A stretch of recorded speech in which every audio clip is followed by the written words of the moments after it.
नमस्कार मित्रांनो, वेड लागलं प्रेमाचं या आजच्या एपिसोडमध्ये आपण पाहत असतो. मंजिरीच्या हातावरची मेहंदी अजिबात उठलेली नसते.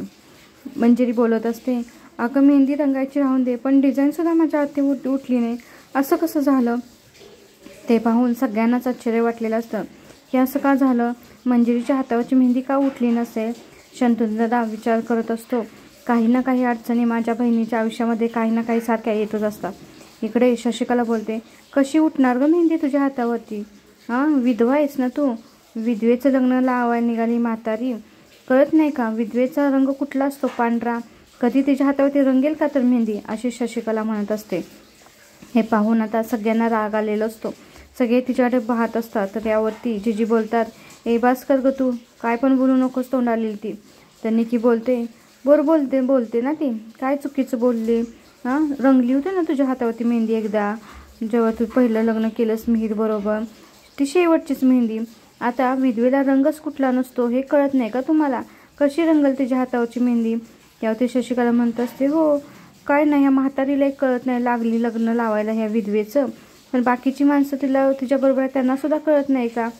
देवानं कशाला हे सगळं केलेलं आहे? विधवा हे काय केलं तर पांढराच रंग, तिच्या हाताची मेहंदी कधी रंगणारच नाही, हे यांना समजतच नाही, असं म्हणत असते. त्यावरती आता जिजी खूप चिडलेली असतात आणि तिला बोलत असते, तुझं तोंड बंद कर, काय पण बोलू नको, असं काय झाले नाही, असं जिजी म्हणत असतात आणि रागाने तिला बोलत असतात. तर त्यावरती शशिकलानं काय तोंड बंद केलेलं नसतं, उलटं तेच बोलत असते ना, मग तू सांग बघू कशी रंगली नाही तिच्या हाताची मेहंदी? कळत नाही का तुला विधवेचा रंग कुठला असतो ते? कशी त्या विधवेची मेहंदी रंगल? असं म्हणल्यानंतर मात्र मंजिरीच्या डोळ्यामध्ये पाणी आलेलं असतं की खरंच असं झालं असेल का. पण शशिकला मात्र टोमणे देणं काय तिनं अजूनही बंद केलेलं नसतं. म्हणत असती, हो तू सांग बघू मला, हे रायाच्या हातावरती मेहंदी उठली, मग हिच्या हातावरती का उठली नाही? कशी? विधवेचं लग्न लावताना तुला नाही का म्हातारी विचार, तुला म्हातारपणा नको ते सुचायला लागले, लग्न काय लावून देतेस, काय करतेस, असं म्हणत असते. त्यावरती आता मात्र मंजिरीला तिच्या बोलण्याचा खूप रागही आलेला असतो, पण ती काहीच बोलू शकली नसते. त्यावरती मात्र आता बाकीच्या सगळ्यांच्या लक्षात येतं की हे कोणी केलं असेल, कारण की ह्यामध्ये मंजिरी म्हणत असते, असं कसं होऊ शकतं ना, माझ्या हातावरती का मेहंदी उठली नसेल, रायाच्या हातावरती तर उठले, मग काय झालं असेल, असं विचार करत असते. त्यानंतर ती बोलते, एक गोष्ट लक्षात ठेवा, माझ्या हातावरची मेहंदी रंगून दे किंवा न रंगून दे, रंग येऊन दे किंवा न येऊन दे, पण आमच्या दोघांचं लग्न हे होणारच, अशी म्हणत असते. त्यानंतर मग आता लक्षात आल्यानंतर बोलतात, चला मग बघूया, बाकीच्यांनी पण तीच मेहंदी काढले ना, मग सगळ्यांच्या हातावरती रंगल्या का बघूया. मग तिथं आलेल्या पाहुण्यांनी सगळ्यांनी हात धुतले, तर कोणाच्याच हातावरती मेहंदी रंगलेली नसती. ते त्यावरती निकी बोलते, कशी रंगल तुमच्या तर हातावरती मेहंदी, विधवेच्या लग्नाला आले ना, मग तुमचं पण असंच होणार, तुमच्या पण हातावरती रंग चढणार नाही, तुमच्याही बाबतीत असंच होणार, असं निकी बाकीच्या लोकांनाही म्हणत असते. त्यानंतर मात्र ती तसं म्हणल्यानंतर मात्र त्या लोकांनाही राग आलेला असतो, कारण की निकी काय आता निकीच्या अशा बोलण्यावरती शशिकलाही लगेच बोलते, बरोबर आहे ना, तुमच्या कुणाच्याच हातावरती मेहंदी उठणार नाही, शक्य आहे का सांगा? विधवेच्या लग्नामध्ये कुणाच्या तर हातावरती मेहंदी उठेल का? असं बोलल्यानंतर सगळेच हात धुवून पाहतात, तर कोणाच्याच हातावरती मेहंदी उठलेली नसते. त्यानंतर मात्र आता रायाचा थोडासा डाऊट येतो, त्याला वाटतं मेहंदीमध्ये काय प्रॉब्लेम असेल का, असं बोलून तो मेहंदीचा तिथला कोण उचलतो आणि त्या कोणाचा वास घेत असतो. त्यानंतर कोणाचा वास घेतल्यानंतर तो बोलतो, यामध्ये तर मेहंदीचा वास येतच नाही आहे, हे असली कसलं मेहंदीचा कोण आहे, यामध्ये काही तर वेगळं आहे, यामध्ये वासच येत नाही. त्यानंतर मग आता त्याच्या ह्या बोलण्यावरून निखिलचं लक्षात येतं. निखिल बोलतो, दादा यामध्ये कोणी तर ब्लीच घातलं आहे, यामध्ये काहीतरी मिक्स केलेलं आहे. हे म्हणल्यानंतर आता सगळ्यांना लक्षात आलं होतं, कोणी तर म्हणजे कोण मिक्स करणार, या दोघींशिवाय कोण करणार हे सगळ्यांना माहीत असतं. त्यामुळे सगळे ना त्याच्याकडेच पाहत असतात, त्या दोघींच्याकडे पाहत असतात. त्यानंतर निखिल जेव्हा बोलतो, यामध्ये काहीतरी मिक्स झालेलं आहे, काळजी करू नको तू, आपण काय करूया की कोणाकडून तर मेहंदी मागवून घेऊ, असं बोलतो. आणि तो तसं बोलल्यानंतर शशिकला आणि निकीची बोलती बंद झालेली असते, कारण की कोणीतरी म्हणजे ह्यांना माहीत आहे हे आता लगेच आपल्याकडेच येणार आणि ह्यानेच केलेलं असते ना. त्यावरती मात्र आता नानाही त्यांच्याकडे रागाने बघत असतात की ही लोक कुठल्या थराला जात आहेत, ह्याचा ते मात्र विचार करत असतात मनातल्या मनात, कारण की शशिकला काय लेवलची आहे हे नानांनाही माहीत असतं. आता मात्र राया तिच्याकडे रागाने बघत असतो आणि त्या दोघींच्याकडे रायाला रागाने बघत असताना लगेच निकी बोलते, माझ्याकडे काय रागानं बघतोयस तू? अरे मी तुझ्याबरोबर होती ना आईबरोबर, आत आईला जेवण चारत होता, मी कधी केले काय सांग बघू. इकडे शंतनू दादा ही असं एकटक लावून पाहत असतो, त्यांना माहीत असतं निकी काय चीज आहे, तिनं इतका त्रास दिलेला असतो. त्यानंतर शशिकला आपली आठवत असते, तिनं कशा पद्धतीनं मेहंदीचं कोण आणलेलं असतात आणि स्वतःकडचे मेहंदीचे कोण त्या बॉक्समध्ये घालून ते बॉक्स आहे तसं तिनं पिशवीत ठेवलेलं असतं. हा सगळा कारभार शशिकलाचाच असतो. कारण की जेव्हा मेहंदी घेऊन आलेला पार्सलवाला मुलगा तिथे असतो तेव्हा ती लक्ष ठेवून असते ना, तिला मेहंदी चेंज करायची असते. तिने बरोबर संधी साधूपणा करून ती मेहंदीचं कोण आहे ते बदललेलं असतं. आणि आता काय झालेलं असतं, कोणाच्याच हातावरती मेहंदी रंगलेली नसते. आता जेव्हा निकी बोलते की माझ्याकडे काय बघतोयस, मी कधी बदलली, ते झाल्यानंतर आता शशिकला लक्षात आलेलं असतं की आपण हे सगळं केलं आहे. आता इकडे बघत असतात की जीजी आता ह्यांच्याकडे पाहत असते. जीजी म्हणत असते मला चांगलं ठाऊक आहे तू ह्या बाईनंच हे केलं असणार आहे, ही जी ती लायकीच आहे असं जीजी म्हणत असतात. तेव्हा लगेच शशिकला बोलते मी कधी केलं, मी काय केलेलं नाही, मी कशाला करायचं, मी असलं काही उद्योग करत नसते असं शशिकला बोलते आणि स्वतःला वाचवण्याचा प्रयत्न करत असते. तेवढ्यातच निकी बोलत असते अरे राया तुला किती वेळा सांगू, आपण दोघे आतमध्येच होतो ना, तुझ्या आईला भरवत होतास, किसना बोलून आणला होतास, मी तुझ्यापासून हल्ली होती का तर सांगू मी मेहंदीचं कोण बदलायला असं म्हणत असते. त्यानंतर आता शशिकला बोलते बस जाऊन सगळं त्या ते सोडून, आता काय जरी झालं तर मेहंदी काय रंगणार नाही, मेहंदी काय उठणार नाही, काय कशाला विषय वाढवताय, काय कोणी काय केलं आणि कशाला केलं आणि कुठं केलं. त्यानंतर अशी शशिकला बोलून तो विषय टाळत असते. ते ऐकल्यानंतर मात्र आता राया म्हणत असतो ए काके तूच केलेस मला माहिती आहे, तुम्ही दोघी कुठल्या थराला जाता हे मला चांगलं माहिती आहे, हे तुमच्या दोघींच्याच कुरबोड्या आहेत त्या, आणि तुम्ही दोघींनी कितीही प्रयत्न केले आणि काही जर केले तर आमच्या दोघांचं लग्न होणार. ही काय दगडावरची पांढरेश आहे कळलं का, आणि मिस फायरच्या हातावरती मेहंदी रंगणार म्हणजे रंगणार असं आता आपला राया बोलत असतो. त्यावरती जीजी म्हणत असतात बघितलंस का तू, काय पण करा तुम्ही पण आमच्या दोघांचं लग्न होणार आणि त्यामध्ये कोणी अडथळा आणू शकणार नाही, काही जरी झालं तर आता ह्या दोघांचं धूमधडाक्यात लग्न होणार असं म्हणत असते. त्यावरती आता शशिकलानं तोंड बंद केलेलं असतं आणि असे एकटक त्यांच्याकडे पाहत असते. ती त्यावरती काहीच बोलत नाही.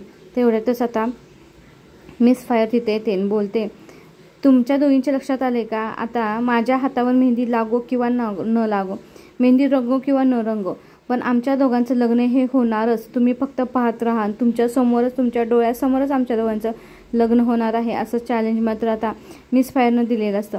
आता तिच्याकडे आपला पाहतच असतो राया. त्यानंतर राया बोलतो काळजी करू नको मिस फायर, मी ना तुझ्या हातावरती मेहंदी आणून लावणार आणि ती रंगणार सुद्धा. तर यावरती मंजिरी बोलते हो चालेल, आपण ना मेहंदीही लावू आणि त्यांना दाखवू, मेहंदी रंगवूनही दाखवू आणि आपलं लग्नही करून दाखवू चांगल्या पद्धतीने त्यांच्यासमोर. त्यानंतर इकडे आता सरपंच बोलत असतात की असं करून चालणार नाही मंजिरी, आता डायरेक्ट लग्न करून नाही चालणार, आपण ना मेहंदी आणायची. कसं आहे गावातले शेजारचे लोक काय म्हणतील ना, आपल्या गावची इज्जत जाईल, मेहंदी कुणाचीच रंगली नाही म्हणल्यानंतर. आता निकी विचार करत असते काय करणार आहे, कुठनं मेहंदी आणणार आहे, काय करणार आहे.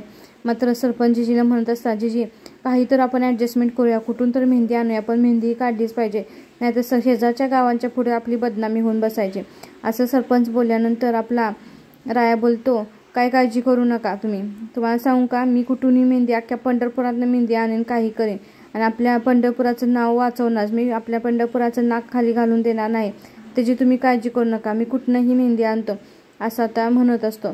त्यावर आता निखिल काय करत असतो, त्याच्या सगळ्या पंढरपुरातल्या मित्रांना एक एक करून फोन लावत असतो, मेहंदीबद्दल विचारत असतो, पण तिकडून रिप्लाय एकच येत असतो मेहंदी सोडून काही माग, मेहंदी बाबा संपली आहे, बाकी काही माग.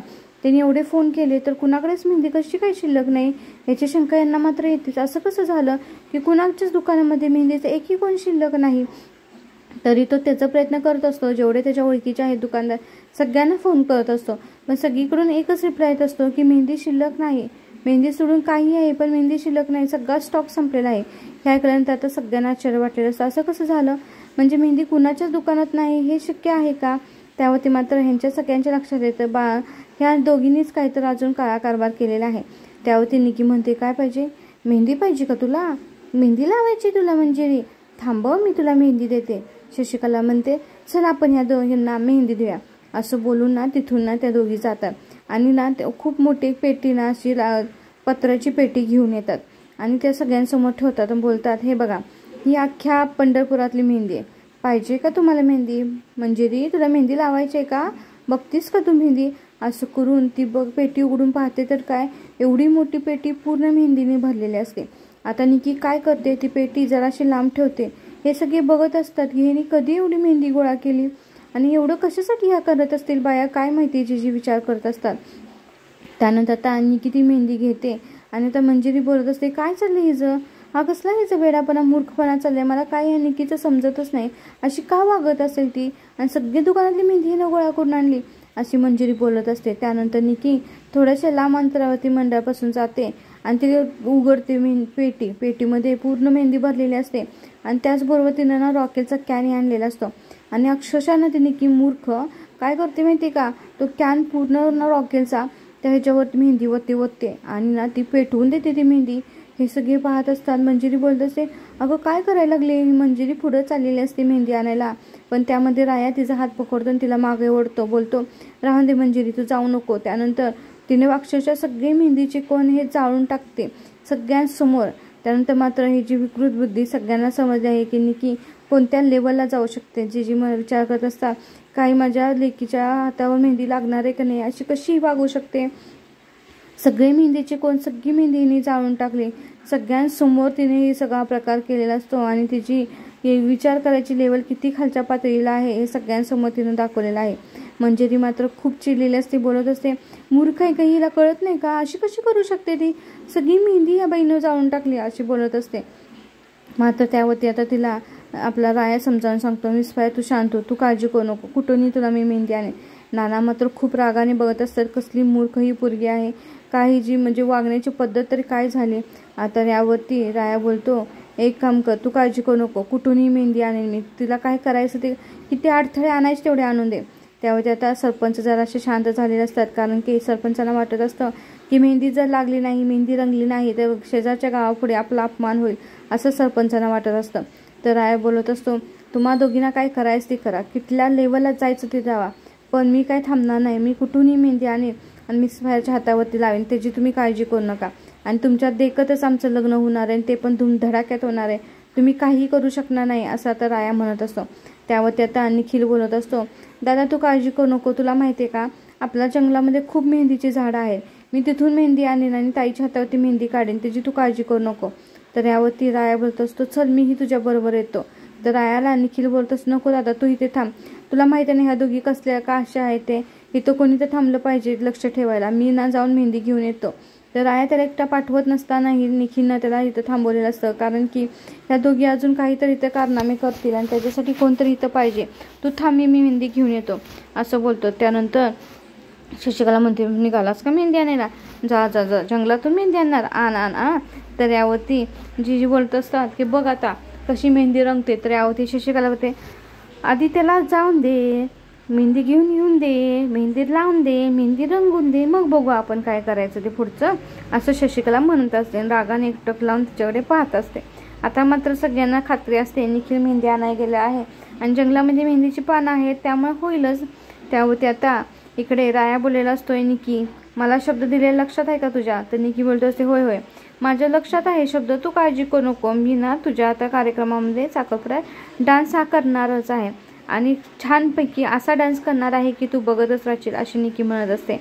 आता मात्र त्यावरती शशिकला म्हणत असते हळूच, निकी तू काय करतेस तुला लक्षात आहे ना. तर निकी म्हणते, तू काळजी करू नको, हा माझा डान्स म्हणजे त्यांच्या बरबादीची सुरुवात आहे हे तू बघच. आता मी इकडे डान्स केला, माझा जरी अपमान झाला तर तिकडून जे त्याचा बदला घेणार आहे त्याची तू काळजी करू नको असं निकी बोलत असते. आणि इकडे रायाला बोललेलं असते की तू काळजी नको करू, मी लगेच आवरून येते डान्सला सुरुवात करणार आहे, तूही तुझ्या कार्यक्रमात सुरुवात कर, बघ मी तुला दाखवते कशी नाचून, अशी नाचणार आहे की तू फक्त माझ्याकडे बघतच राहशील. त्यानंतर आता निकी गेलेली असते आवरायला. आता ती छानपैकी तयार होत असते, केस गेल्यामुळे तिनं विकी घातलेला असतो, छानपैकी बांगड्या वगैरे घालून एकदम लावणी टाईप ती आता सजलेली असते आणि विकी घातलेला असतो, विकून हात फिरवत असते. तेवढ्यातच आता पाठीमागून शशिकला येते. शशिकला बोलते, अरे वा निकी खरंच की गं भारीच विक घातलंयस गं तू, छानच दिसतोय बघ, खूप छान दिसतेस तू.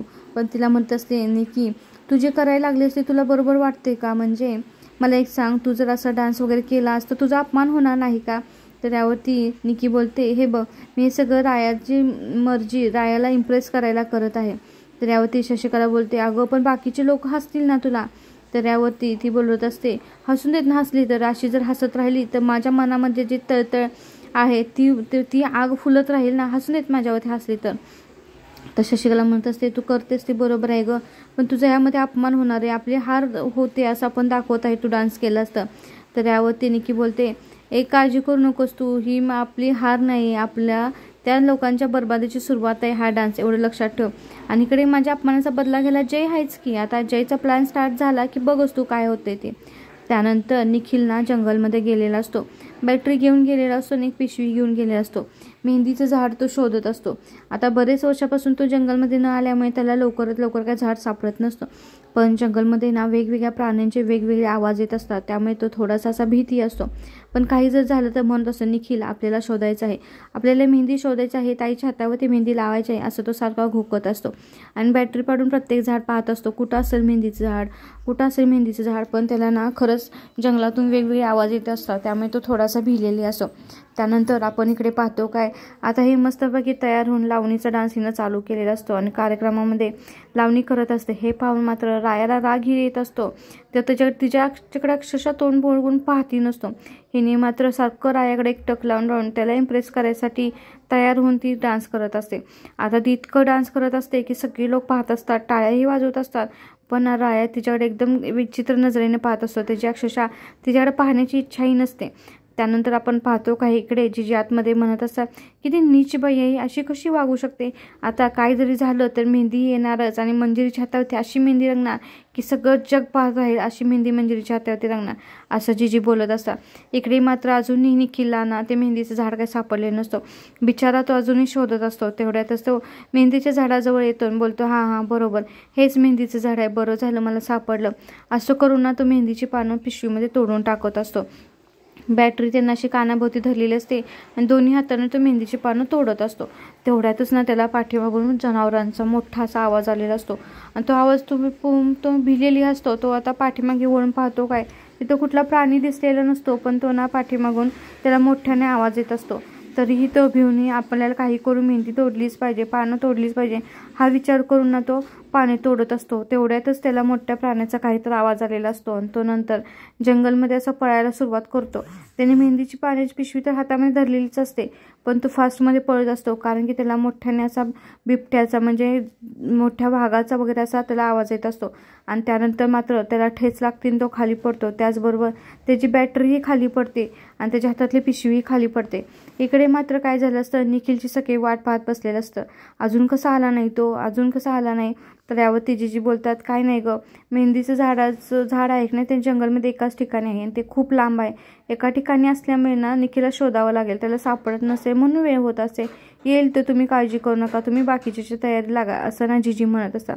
तेवढ्यातच मात्र त्याला निखिलला दिसलेला असं बिबट्या, एवढा मोठा प्राणी असं दिसल्यानंतर मात्र त्याची पळता भुई झाली असते. त्याला सुचायचंच बंद झालेलं असतं, आता काय होणार. आणि बिबट्यालाही निखिल पळताना दिसलेला असतो. आता मात्र हा प्राणी, आता बिबट्या काही करणार आहे निखिलच्या बाबतीत आपल्याला माहीतच आहे, कारण की कुठलाही प्राणी कुठल्याही आलेला त्याचं भक्ष्य असेल त्याला काही तो सोडत नसतो. निखिलला मात्र तो बिबट्या दिसल्यानंतर मात्र त्याला आता सुसायचं बंद झालेलं असतं. घामाने पूर्ण भरलेला असतो, त्याचे डोळेही मोठे झालेले असतात, त्याचे पूर्ण शरीर घामाने, त्याचे कपडे ओले झालेचे घामाने, इतकं तो भिलेला असतो. त्यानंतर मात्र तो जीव वाचवण्यासाठी मात्र तिथून पळत असतो, पण आता त्याच्या पाठीमागं लागलेला असतो बिबट्या. आणि आता बिबट्या त्याच्या पाठीमागं लागल्यानंतर तो आता वेगवेगळे मार्ग काढून पळत असतो, पण त्याचं स्पीड आणि बिबट्याच्या स्पीडमध्ये नक्कीच फरक आहे. बिबट्या आता त्याच्याजवळ आलेला असतो. आता नक्की उद्याच्या भागामध्ये काय होणार आहे आपल्याला पाहायचं आहे. उद्याच्या भागामध्ये खूप मोठा ट्विस्ट आहे. इकडे मात्र हा म्हणतोस अजून कसा आला नाही निखिल, एवढा वेळ त्याला कसा लागला असेल, काय झालं नसेल ना, असं रायाच्या मनामध्ये येत असतं. तेवढ्यातच काय होतं, राया असा विचार करत असताना मंजिरी बोलत असते, असं अजून का निखिल आला नाही, एवढा का त्याला वेळ लागत आहे, काय झालं तर नसेल ना. तेवढ्यातच मंजिरी दरवाजा उघडते तर काय दारामध्ये निखिल असतो, पूर्णपणे रक्तबंबाळ झालेला असतो. तो बरोबर त्यांच्या अंगावर त्याचा खाली पडतो आणि त्याला पाहून आता मंजिरी बोलते, हे काय झालं निखिलला, कुणी केलं असेल, कोण असेल तो माणूस. तर यावरती राया बोलतो, हे माणसाचं काम नाही, एका प्राण्याचं काम आहे. याचा अर्थ आपल्या पंढरपुरामध्ये जंगलामध्ये आता बिबट्या आला आहे.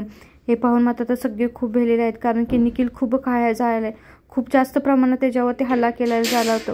आता मात्र आपल्याला समजलेलं आहे की हा जो जयचा प्लॅन होता तो सक्सेसफुल व्हायला सुरुवात झालेली आहे. जयचाच हा प्लॅन होता ना, पंढरपुरामध्ये रक्ताचे पाठ वाहणार आहेत सगळे.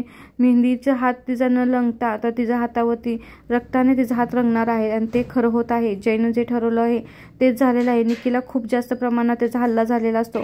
आता आपल्याला उद्याच एपिसोड पाहावा लागणार आहे की निखिल यातून वाचवणार आहे की नाही. राया आता बिबट्याला कसं शोधणार आहे, आता यांच्या लग्नामध्ये आलेले अडथळे, आता यांचं लग्न पुढे होणार आहे का नाही, आता बिबट्या अजून काय काय करणार आहे, ह्यासाठी नक्कीच आता आपल्याला उद्याच एपिसोड पाहावा लागणार आहे. त्यामध्ये आपल्याला नक्कीच कळेल आता राया बिबट्यापासून ह्या पंढरपूरला कसं वाचवणार आहे आणि पंढरपुरामध्ये रक्ताचे पाठ वाहण्यापासून तो काय नियोजन करणार आहे. त्यासाठी आपल्याला उद्याचा एपिसोड नक्कीच पाहावा लागणार आहे. उद्याचा एपिसोडमधला ट्विस्ट इतका छान आहे की तो कधी येतो एपिसोड त्याची आपण वाटच पाहत राहू.